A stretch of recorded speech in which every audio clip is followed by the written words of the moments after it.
ఖమ్మం జిల్లాలో నూతన సర్పంచులతోటి సమావేశమైన BRS working president KTR Congress ప్రభుత్వంపై నిప్పులు చెరిగారు. ఇది పూర్తిగా సర్వభ్రష్ట ప్రభుత్వం అంటూ తీవ్రస్థాయిలో దుజ్జుమెత్తారు.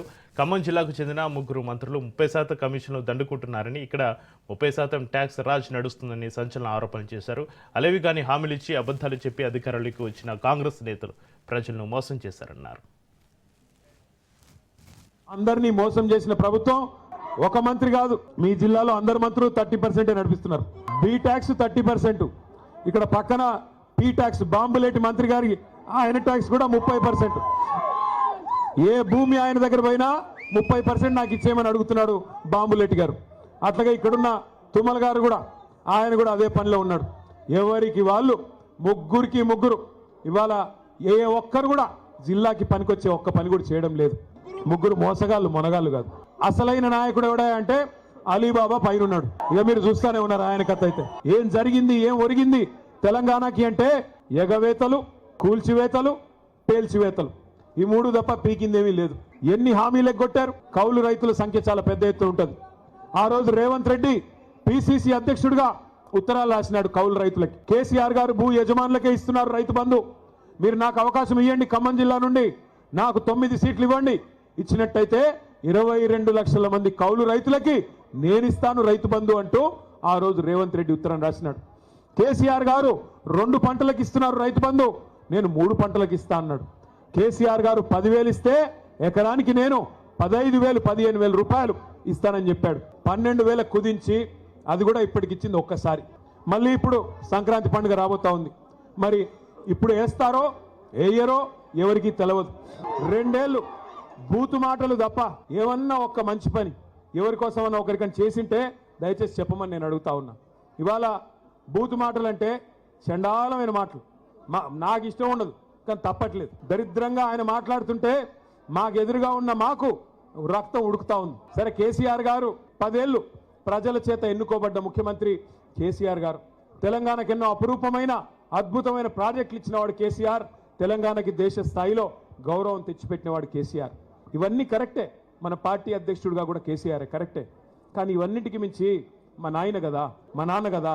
మరి మా నాన్నని ఇష్టం వచ్చినట్టంటే ఓ కొడుకుగా నా కోపం రాదా? మీరెందుకు మాట్లాడుతున్నారు వాళ్ళలాగా దిగజారి అని? వాళ్ళలాగా దిగజారి మాట్లాడాలని నాకు లేదు, కానీ వాళ్ళు మాట్లాడుతున్న మాటలు వింటే రక్తం ఉడుకుతున్నది. కౌలు రైతుల పక్షాన్ని అడుగుతున్నా ఏది రైతు బంధు అంటే ఏమంటాడు? నీ లాగులో తొండలు వదులుతా అంటాడు. ఏమైందయ్యా మహిళలకు ఇస్తానన్నా 2,500 అంటే నీ గుడ్లు వీకి గోటీలు ఆడతా అంటాడు. ఏం చేయాలా? ఇట్లా మాట్లాడితే ఏమనాలా? తప్పట్లేదు. రైతులకు, కౌలు రైతులకు, రైతు కూలీల సంగతి దేవుడెరుగు. ఇవాళ షాపుల్లో యూరియా అనేది దిక్కులేదు. షాపుల్లో యూరియా లేక యూరియా కోసం లైన్లు కడుతుంటే రైతులు, మరి మన తమ్ముళ్ళందరూ వీడియోలు తీసి వాట్సాప్లలో పెడుతుంటే ప్రభుత్వం పరువు పోతుందని చెప్పి ఒక కొత్త నాటకానికి శ్రీకారం చుట్టారు. ఏమని? యాప్ అంట. యాప్లో వస్తుంది. యాప్లో ఎప్పుడు వస్తుంది? షాప్లో ఉంటాయి కదా, అక్కడ షాప్లోనే లేదు, యాప్లో ఎడికెళ్ళి వస్తుంది. ఇప్పుడు యాప్ కూడా పనిచేయట్లేదు. యాప్ పనిచేయకపోతే ఇప్పుడు కొత్త నాటకం మళ్ళోటి కార్డు అంట. కార్డు ఇక గ్యారంటీ కార్డులు అయిపోయినాయి, యూరియా కార్డు కావాలంటే. ఇప్పుడు కేసీఆర్ గారు 10 ఏళ్ళు పరిపాలించినప్పుడు ఏ యాప్ అవసరం పడలేదు, ఏ కార్డు అవసరం పడలేదు. ఆటో వాడికి 4 రూపాయలు ఇస్తే బాయ్ కాడికి తీసుకొచ్చి బంగారం లాగా 6 కావాలంటే 6, 10 కావాలంటే 10 యూరియా బస్తాలు బాయ్ కాడికే వచ్చేది.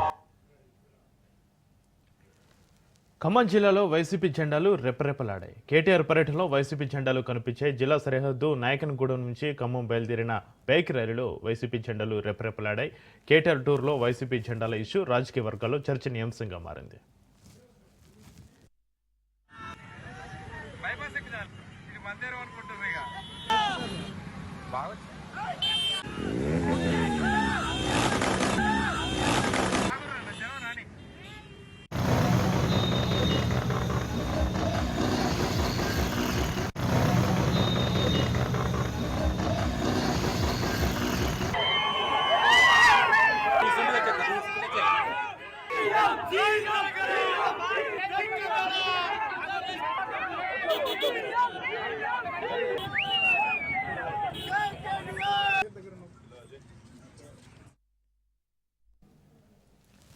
బీఆర్ఎస్ను కేసీఆర్ను బదనం చేసేందుకు రేవంత్ రెడ్డి ప్రయత్నిస్తున్నారని ఎమ్మెల్సీ దాసోజు శ్రవణ్ ఆరోపించారు. బీఆర్ఎస్ పాలనలో అవినీతి ఎక్కడ జరిగిందో విచారించాలన్నారు. దేశంలో బీజేపీ కాంగ్రెస్ సిద్ధాంతపరంగా వేరుతూ ఉన్నప్పటికీ తెలంగాణలో అందుకు భిన్నంగా వేరుస్తున్నారన్నారు. 2 ఏళ్ల కాంగ్రెస్ పాలనపైన ఎన్నడైనా బీజేపీ మాట్లాడిందా అని ప్రశ్నించారు. అంతేకాదు కాంగ్రెస్ పార్టీని రేవంత్ రెడ్డిని ఎన్నడూ విమర్శించలేదన్నారు. శ్రీరామ్ రెడ్డి గారికి కమాండ్ కంట్రోల్ సెంటర్లో రేవంత్ రెడ్డి కూర్చుంటాడు. అక్కడ జలసౌదల ఉత్తమ్ కుమార్ రెడ్డి కూర్చుంటాడు, వెదిరి శ్రీరామ్ రెడ్డి గారు కూర్చుంటాడు. అంటే వెదిరి శ్రీరామ్ రెడ్డి గారు ఏమైనా ఇరిగేషన్ సలహాదారుడా తెలంగాణ రాష్ట్రానికి? బీజేపీ వెదిరి శ్రీరామ్ రెడ్డి గారు, కాంగ్రెస్ పార్టీ ఉత్తమ్ కుమార్ రెడ్డి గారు, ముఖ్యమంత్రి రేవంత్ రెడ్డి గారు ముగ్గురు కూర్చొని కుట్రలు వన్నుతూ ఇవాళ బీఆర్ఎస్ పార్టీని ఎట్లా బదనాం చేద్దాము, 512 టీఎంసీలు ఆంధ్రాకు, 299 టీఎంసీలు తెలంగాణకు అన్నటువంటి అంశాన్ని వెదిరి శ్రీరామరెడ్డి గారు మీకు తెలియదా? ఎవరి పుణ్యమా అని చెప్పని 299 టీఎంసీ తెలంగాణకు అని చెప్పని నష్టపోయే విధంగా నిర్ణయం తీసుకున్నారు. ఎవరా నిర్ణయం తీసుకున్నది?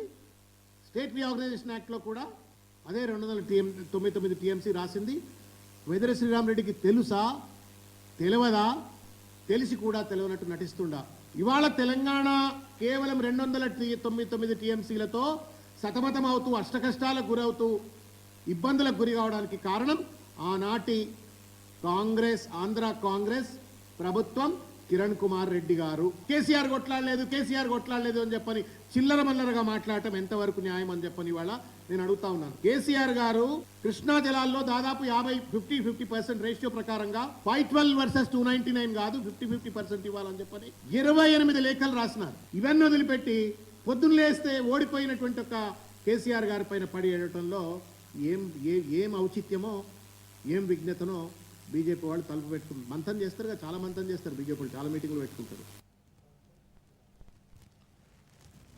కేటీఆర్ చేసిన వ్యాఖ్యలపైన మంత్రి పొన్నం ప్రభాకర్ మండిపడ్డారు. రాహుల్ గాంధీపై కేటీఆర్ ఉపయోగించిన భాష చూస్తుంటే కేటీఆర్లో అసహనం పరాకాష్ఠకు చేరిందన్నారు.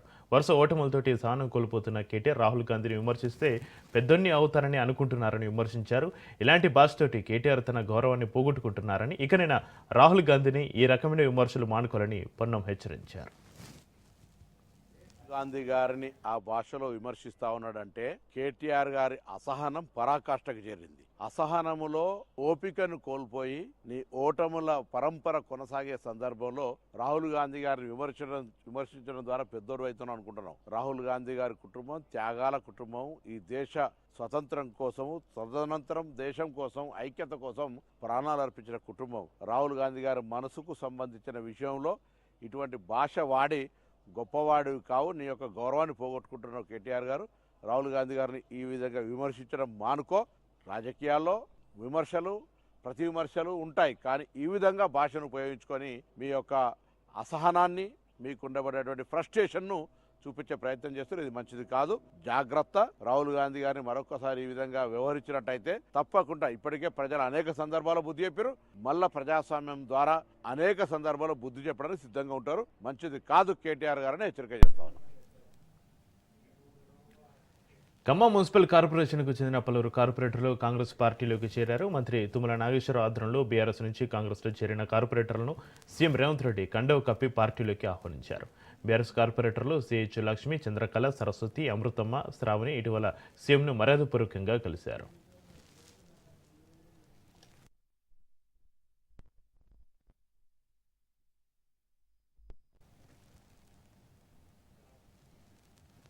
భూములు కబ్జా చేస్తే చూస్తూ ఊరుకోమన్నారు కేంద్ర మంత్రి బండి సంజయ్. ప్రభుత్వ ఆసుపత్రుల్లో అధునాతన ఎక్విప్మెంట్స్, అనేక కుల సంఘాలకు నిధులిచ్చామన్నారు. అనేక అభివృద్ధి కార్యక్రమాలకు కూడా నిధులు ఇచ్చినట్టుగా గుర్తు చేశారు. అనేక కార్యక్రమాలకు కేంద్రం నిధులు ఇస్తుందన్నారు. మున్సిపల్ ఎన్నికల్లో బీజేపీని గెలిపించాడని, వేరే వాళ్లకు అధికారం ఇస్తే నిధులు దారి మళ్లుతాయన్నారు. హుజరాబాద్ మున్సిపాలిటీస్ ను మాకు అప్పచెప్పండి, బీజేపీకి అప్పచెప్పండి. కేంద్రం నుంచి నిధులు తీసుకొచ్చే బాధ్యత మాది. రాష్ట్ర ప్రభుత్వం నిధులు ఇవ్వని చెప్పి క్లియర్ చెప్పింది. నాకు ఒక్క పైసలు అని చెప్పి రాష్ట్ర ముఖ్యమంత్రి క్లారిటీ ఇచ్చారు. కాబట్టి నిధులు ఇచ్చేది కేంద్ర ప్రభుత్వం, తెచ్చేది మేము. కాబట్టి నిధులు తీసుకొచ్చేది ఇప్పుడు కేంద్ర ప్రభుత్వం యొక్క సహకారం తప్ప వేరే ఆశలు లేనేలేవు. కాబట్టి ఈ జమ్మిగుంటలో కన్వర్ రైల్వే స్టేషన్ అందంగా తీర్చిదిద్దాం. నెక్స్ట్ ఈ స్కీమ్ లో జమ్మిగుంటని ప్రతిపాదన పెట్టాం. మనం Jammikunta railway station Amrit scheme ఉంటుంది, దానిలో గానీ లేకుంటే వేరే నిధులు ఇచ్చి జమ్మిగుంట రైల్వే స్టేషన్ కూడా కరీంనగర్ రైల్వే స్టేషన్ తర అభివృద్ధి చేయాలని చెప్పి ఒక ఆలోచన. నాయంచర్ కూడా ఎండోమెంట్ టూరిజం సంబంధించి నిధులు తీసుకొచ్చి మాకు మున్సిపల్ అప్పచెప్తే మాకు అప్పచెప్పండి. దానిలో పార్క్ గానీ బోటింగ్ సౌకర్యం గానీ జమ్మిగుంట ప్రాంత ప్రజలు కాకుండా చుట్టుపక్కల ప్రాంతాల్లో ప్రజలు కూడా వచ్చి ఆహ్లాదం కోసము వాళ్ళు వచ్చే విధంగా బోటింగ్ ఏర్పాటు గాని, అందమైన పార్క్ గాని, అన్ని సౌకర్యాలతో ఒక టూరిజం ప్లేస్ గా తీర్చిదిద్దడానికి మేము సిద్ధంగా ఉన్నాం. రోడ్స్ గాని, ట్రైన్స్ గాని, వాటర్ ఫెసిలిటీస్ గాని, ఈ టూరిజం సంబంధించి గాని ఇవన్నీ కూడా మేము చేయడానికి సిద్ధంగా ఉన్నాం. వాళ్ళ నిర్ణయం ప్రజల చేతిలో ఉన్నది. ఎవరికి మున్సిపాలిటీ అభివృద్ధి అప్పచెప్తే మాకు అభివృద్ధి జరుగుతుంది, మాకు న్యాయం జరుగుతుంది, మాకు నిధులు వస్తాయని చెప్పి నమ్మకం, విశ్వాసం ఉందో దాన్ని ఒక్కసారి ఆలోచించాల్సిందిగా నేను ఈ జమ్మికుంట గాని హుజాబాద్ ప్రజలకు నేను విజ్ఞప్తి చేస్తున్నా. వట్టి ఏదో మీద గాలి మాటలు చెప్పి పోవడం కాదు. ఇవాళ 6,50,00,000 రూపాయలు శాంక్షన్ చేసినాకనే వచ్చిన. ఈ 10 కోట్ల రూపాయలు వస్తాయని చెప్పి నేను 3 నెలల క్రితం చెప్పిన. శాంక్షన్ అయినాకనే వస్తానా, ఇలా శాంక్షన్ తీసుకునే వచ్చిన. కాబట్టి ఆ పనులు ప్రారంభం అనేది ఆ ప్రాసెస్ నడుస్తూ ఉంటుంది, టెండర్ ప్రాసెస్ అవన్నీ నడుస్తూ ఉంటాయి. శాసనమండలి chairman Gutta Sukhender Reddy chit chat నిర్వహించారు. కవిత తన రాజీనామాను పేతోటి పంపించారని తెలిపారు. స్వయంగా వచ్చి రాజీనామా ఇస్తే అప్పుడే ఆమోదించే వాళ్ళమని చెప్పారు. ఫోన్లో చెప్పినప్పుడు ఆలోచించి నిర్ణయం తీసుకోమన్నానని, రాజీనామా ఆమోదించే ముందు మాట్లాడేందుకు అవకాశం ఇచ్చామని గుత్తా సుఖేందర్ రెడ్డి స్పష్టం చేశారు. అలాగే తెలంగాణ కొత్త పార్టీకి అవకాశం లేదన్న ఆయన పార్టీని నడపడం అంత ఈజీ కాదని తేల్చి చెప్పారు.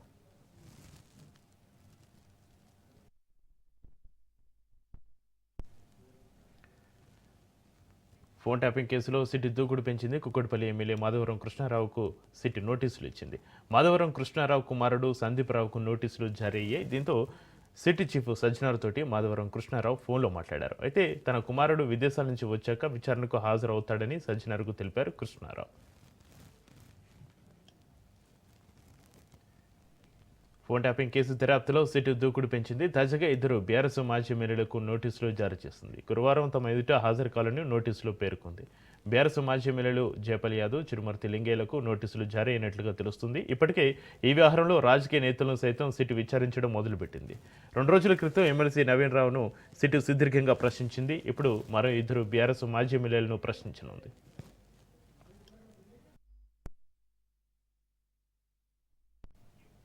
ఈ కేసులో ప్రధాన నిందితుడు స్పెషల్ ఇంటెలిజెన్స్ బ్యూరో మాజీ చీఫ్ ప్రభాకర్ రావును సిట్ 2 దఫలుగా కస్టడీలో ఎంక్వైరీ జరిపింది. ఆ విచారణకు సంబంధించిన నివేదికను ఈ నెలాఖరులోపే దర్యాప్తు బృందం కోర్టుకు సమర్పించాల్సి ఉంది. ఈ నేపథ్యంలో ఇప్పుడు విచారణ రాజకీయ మలుపు తీసుకోవడం ఆసక్తిని రేకెత్తిస్తోంది.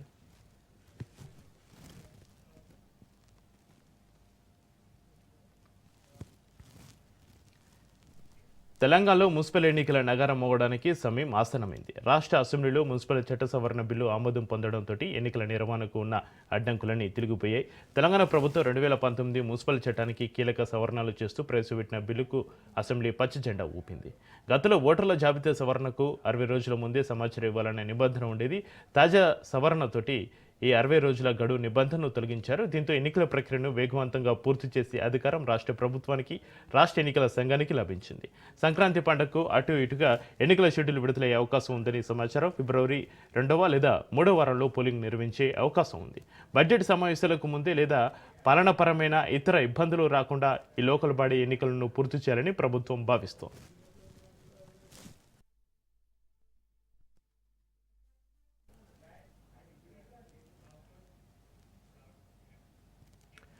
గోదావరి నదిలో పుష్కలంగా నీళ్లు ఉన్నాయని, పోలవరానికి అభ్యంతరం చెప్పడం సరికాదన్నారు ఏపీ సీఎం చంద్రబాబు నాయుడు. సముద్రంలో కలిసే నీళ్లు ఎవరైనా వాడుకోవచ్చన్నారు.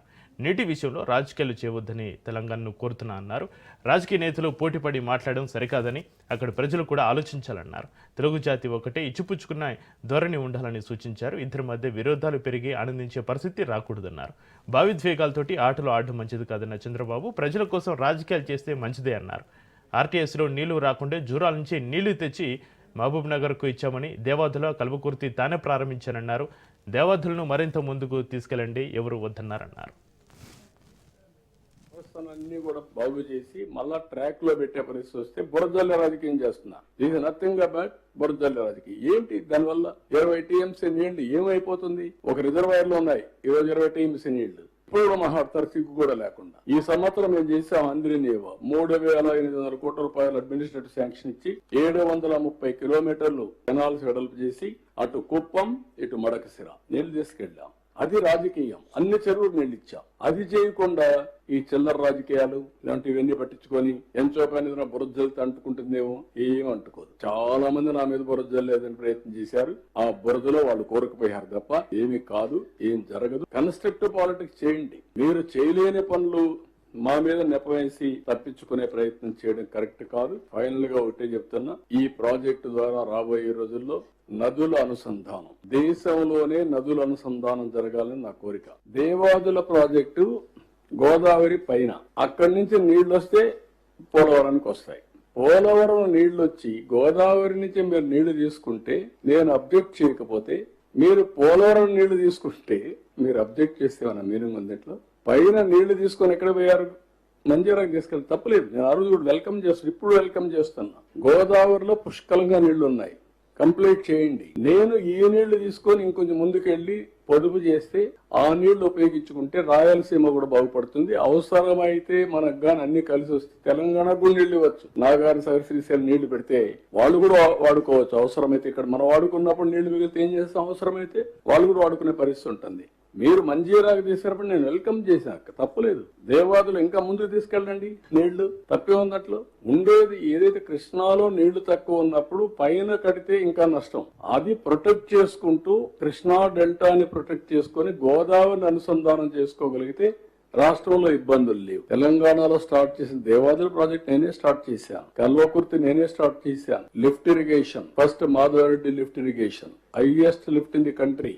అది సక్సెస్ అయిన తర్వాత కల్వకుర్తి, దేవాదులు స్టార్ట్ చేశాం. ఏదైతే కృష్ణా డెల్టా ఆధునీకరణ కోసం పెట్టి 20 టీఎంసీ నీళ్లు పొదుపు చేసి ఆ నీళ్లు చూపించి భీమా లిఫ్ట్ ఇరిగేషన్ క్లియర్ చేశాం. ఆర్డీఎస్ లో నీళ్లు రాకపోతే ఆ రోజు జోరాల లింక్ కెనాల్ పెట్టి 40,000 acres ఆఫ్ ఇరిగేషన్ మహబూబ్నగర్ లో ఇచ్చాం. ఇలాంటి అనేకమైన ప్రాజెక్టులన్నీ కూడా అక్కడ గోదావరి పైన ఆలీసాగర్, గుప్తా ఈ 2 కూడా స్టార్ట్ చేశాం. ఒకప్పుడు హైదరాబాద్ కు నీళ్లే లేని పరిస్థితిలో మంజీరా నుంచి వారానికి ఒకసారి నీళ్లు ఇచ్చే పరిస్థితి నుంచి ఫస్ట్ టైం 1 year లో నాగార్జున సాగర్ నుంచి నీళ్లు తీసుకుపోయి హైదరాబాద్ కి ఇచ్చాం. ఈ రోజు హైదరాబాద్ లో ఇవన్నీ చేసి తెలుగు జాతి కోసం ఒక బ్రహ్మాండమైన నగరం ఉండాలని one of the best ecosystem create చేశాం. నాలెడ్జ్ సిటీకి ప్రారంభించాం. Today I'm very happy. కంట్రీలో highest per capita income, most livable city. Rayalaseema ఎత్తిపోతల పథకాన్ని భూస్థాపితం చేసేందుకు చంద్రబాబు ప్రభుత్వం కంకణం కట్టుకుందని కడప ఎంపీ అవినాష్ రెడ్డి ధ్వజమెత్తారు. తెలంగాణ సీఎం రేవంత్ రెడ్డి బహిరంగంగా మాట్లాడినప్పుడు గురు శిష్యుల బంధం ఎలాగుందో బయటకి తెలిసొచ్చిందన్నారు. రాయలసీమను ఎడారిగా మార్చేందుకు చంద్రబాబు, రేవంత్ రెడ్డి ఇద్దరు కలిసి కంకణం కట్టుకున్నారన్నారు. ఇది డిస్ట్రిక్ట్ డెవలప్మెంట్ రివ్యూ కమిటీ కాదు, తెలుగుదేశం పార్టీ డబ్బా రివ్యూ మీటింగ్. ఇది సెల్ఫ్ డబ్బా రివ్యూ మీటింగ్. ఇది అంతకుమించి ఏమీ లేదు దీంట్లో.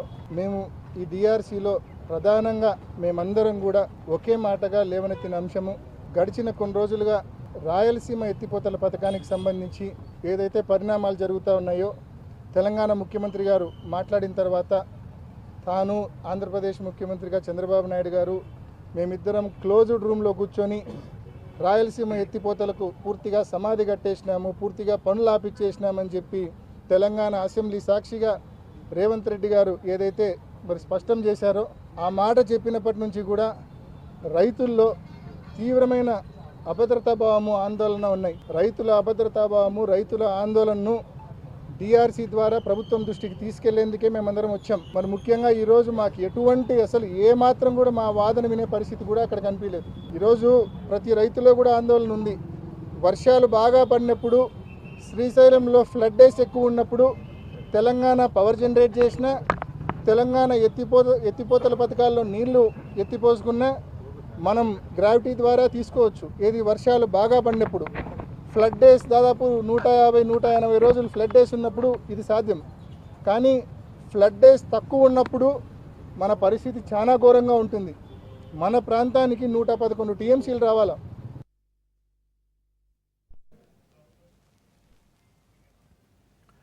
అమరావతిలో 2వ దశ ల్యాండ్ పూలింగ్ ప్రారంభమైంది. వడ్డమాన్లో ల్యాండ్ పూలింగ్ కార్యాలయాన్ని మంత్రి నారాయణ ప్రారంభించారు. గుంటూరు, పల్నాడు జిల్లాలో 7 గ్రామాల భూసేకరణకు ఇప్పటికే నోటిఫికేషన్ విడుదల చేస్తున్న సిఆర్టీఏ 2వ దశలో 20,494 ఎకరాలు ప్రభుత్వం సమీకరించనుంది.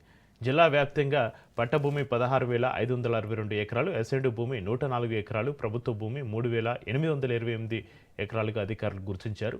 మొదటి దశలో 34,400 ఎకరాలు సమీకరించిన ప్రభుత్వం 2వ దశలో ప్రాజెక్టుల వారీగా భూముల సమీకరణకు ఏర్పాట్లు సిద్ధం చేస్తుంది.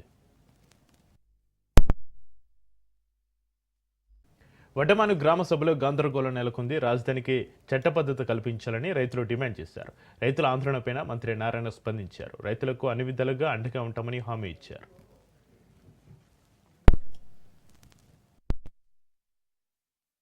కార్యక్రమంలో యాక్చువల్ గా అనేక మంది రైతులు కూడా ఈరోజు పాల్గొన్నారు. అయితే ఈ యొక్క డిస్కషన్ లో గౌరవనీయ శాసనసభ్యులు శ్రావణి గారు రైతులు అడుగుతున్నారని ఒక 2 విషయాలను యాక్చువల్ గా నా ముందు 3 విషయాలు తీసుకొచ్చారు. ఆ 3 విషయాల్లో ఒకటి, ఈ విలేజ్ ఇన్ఫ్రాస్ట్రక్చర్ కూడా ఇమీడియట్ గా చేయండి. రోడ్లు కావచ్చు, డ్రైన్స్ కావచ్చు, లేదా లైట్స్ కావచ్చు, అండర్ గ్రౌండ్ డ్రైనేజ్ కావచ్చు. ఏదైతే 29 గ్రామాల్లో డిపిఆర్లు తయారు చేసి శాసనసభ్యులకు ఇస్తే వారు మళ్ళీ ఆ గ్రామంలో ఉండే వాళ్ళతో మాట్లాడటం, చిన్న మార్పులు చేర్పులు చేస్తే దాన్ని యాక్సెప్ట్ చేసి ఆల్రెడీ వర్క్ స్టార్ట్ చేశాము. 6 నెలలు అంటే వచ్చే వర్షాకాలం సీజన్ లోపల పూర్తి చేయమని ఆదేశించాం. కంప్లీట్ చేస్తాం. అదే విధంగా ఈ గ్రామంలో కూడా చేయమని అడిగారు. అయితే దానికి ఏంటంటే దీని చుట్టుపక్కల ఏదైతే ల్యాండ్ పుల్లింగ్ ఇస్తున్నారో దాని లెవెల్స్ అవన్నీ ఫైనల్ కావాలి. దానికి కొంత సమయం.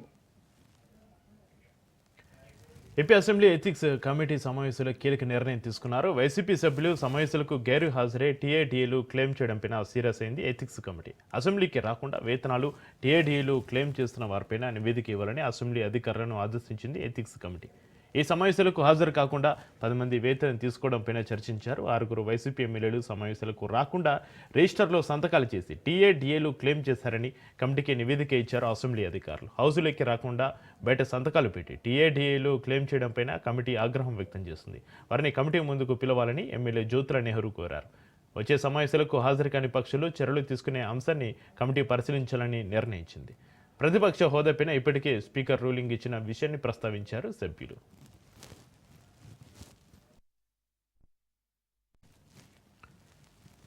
ఏలూరు పశ్చిమ గోదావరి జిల్లాలో చింతలపూడి నియోజకవర్గానికి చెందిన పలువురు జనసేన కీలక నేతలు వైసీపీ పార్టీలో చేరారు. అధినేత జగన్ సమక్షంలో కండువ కప్పి వారిని పార్టీలోకి ఆహ్వానించారు. ఈ కార్యక్రమంలో ఏలూరు జిల్లా వైసీపీ అధ్యక్షులు దూలం నాగేశ్వరరావు, చింతలపూడి ఇన్ఛార్జి కంబం విజయరాజు, మచిలీపట్నం పార్లమెంటు పరిశీలకుడు గురునాథరావు, జంగారెడ్డిగూడెం వైసీపీ నేత బీవీఆర్ చౌదరి పాల్గొన్నారు. బిఆర్ అంబేద్కర్ కోనసీమ జిల్లా ఇరుసు మండలో ఓఎన్జీసీ గ్యాస్ లీక్ కారణంగా చెలరేగిన మంటలు ఇంకా పూర్తి స్థాయిలో అదుపులోకి రాలేదు. బ్లౌట్ ప్రాంతంలో మంటలు ఎగిసి పడుతూనే ఉన్నప్పటికీ వాటి తీవ్రత నిన్నటితోటి పోలిస్తే కొంత మేర తగ్గినట్లుగా అధికారులు తెలిపారు. బ్లౌట్ను పూర్తిగా నియంత్రించేందుకు వారం నుంచి 10 రోజుల సమయం పట్టే అవకాశం ఉందని కలెక్టర్ తెలిపారు. పరిస్థితిని నిరంతర పర్యవేక్షిస్తున్నట్లుగా చెప్పారు. బ్లౌట్ను పూర్తిగా నియంత్రించేందుకు ఓఎన్జీసీ సంస్థ అమెరికాకు చెందిన విపత్తుల నివారణ సంస్థతోటి ఒప్పందం కుదుర్చుకున్నట్లుగా అధికారులు తెలిపారు. ఆ సంస్థకు చెందిన నిపుణులు 1-2 రోజుల్లో సంఘటన స్థలానికి చేరుకొని ఉన్నారని చెప్పారు.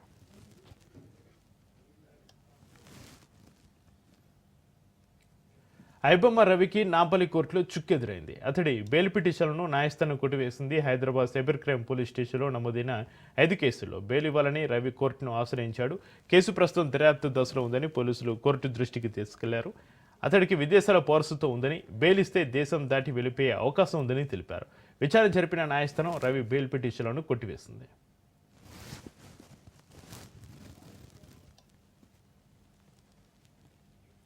హైదరాబాద్ జీఎస్టీ ఎగువేత కేసులపైన డీజీజీఐ చర్యలను ముమ్మరం చేసింది. జీఎస్టీని వసూలు చేసి orange Travels Trillion Lead factory private limited ప్రభుత్వానికి అందజేయలేదు. ఆరెంజ్ ట్రావెల్స్ 28.24 కోట్లు, ట్రిలియన్ లీడ్ 22 కోట్ల వరకు వసూలు చేశాయి. గడువు ముగిసి 3 నెలలైనా కూడా Orange Travels Trillion Lead GST కట్టలేదు. ఆరెంజ్ ట్రావెల్స్ యజమాని Sunil Kumar, Trillion Lead factory private limited managing director చైతన్యని పోలీసులు అరెస్టు చేశారు.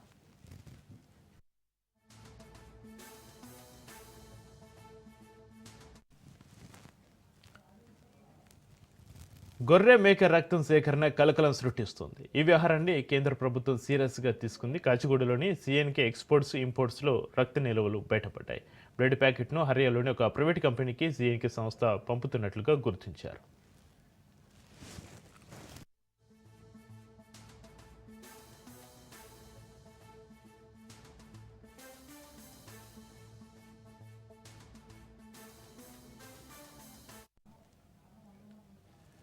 దేశ రాజధాని ఢిల్లీలోని రామ్లీలా మైదానంలో అక్రమ నిర్మాణాల తొలగింపు ప్రక్రియ తీవ్ర ఉధృత పరిస్థితులకు దారితీస్తుంది. కొంతమంది దుండగులు పోలీసు అధికారులపై రాళ్ల దాడికి పాల్పడ్డారు. దీంతో 5 అధికారులు తీవ్రంగా గాయపడ్డారు. రామ్లీలా మైదానంలోని తుర్కమాన్ గేటు వద్ద సయీద్ ఫైజ్ ఇలాహీ మసీదు, శ్మశాన వాటిక ఉన్నాయి. ఆ ప్రాంతంలో ఢిల్లీ హైకోర్టు ఆదేశాల మేరకు మున్సిపల్ అధికారులు అక్రమ నిర్మాణాల తొలగింపు ప్రక్రియ చేపట్టారు.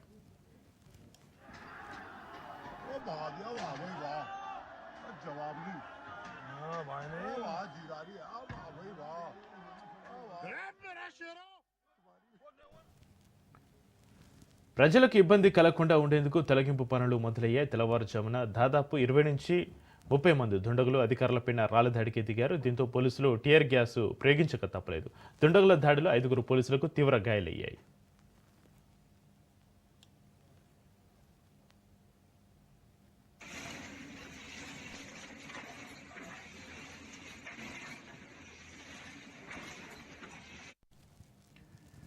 అమెరికా అధ్యక్షుడు డొనాల్డ్ ట్రంప్ అమెరికా భారత సంబంధాలపైన మరోసారి స్పందిస్తూ కీలక విషయాన్ని వెల్లడించారు. ప్రధాని మోడీ గురించి ఆసక్తికర వ్యాఖ్యలను వెల్లడించారు. అమెరికాతోటి భారత వాణిజ్య సమస్యలు, రక్షణ కొనుగోలు విషయమై మోడీ తనను సార్ అని పిలిచారని, ఎంతో వినయంగా మాట్లాడారని ట్రంప్ చెప్పుకొచ్చారు.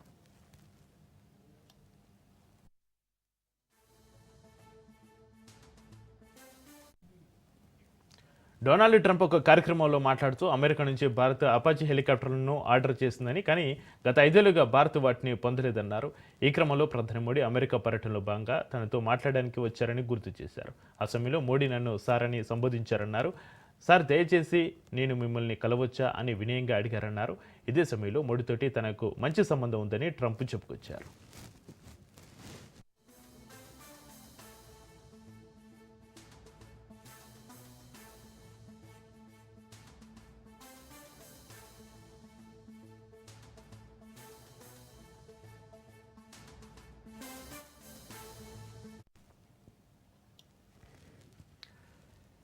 భారతీయ స్టాక్ మార్కెట్లో నష్టాలతోటి మూసే అంతర్జాతీయ రాజకీయ పరిణామాలు, ఆటోమొబైల్, చమురు, మార్కెటింగ్, స్టాక్స్ అమ్మకాల ఒత్తిడుల మూలంగా వరుసగా 3వ రోజు కూడా స్టాక్ మార్కెట్లో నష్టాల బాట పట్టింది. ఇక సెన్సెక్స్ 102 పాయింట్లు నష్టపోయి 84,961 వద్ద ముగిసింది. నిఫ్టీ 37 పాయింట్లు నష్టపోయి 26,140 పాయింట్ల వద్ద ముగిసింది. నేటి సెషన్లో Maruti Suzuki, Tata Motors, Power Grid, Hindustan Unilever, Asian Paints, Tata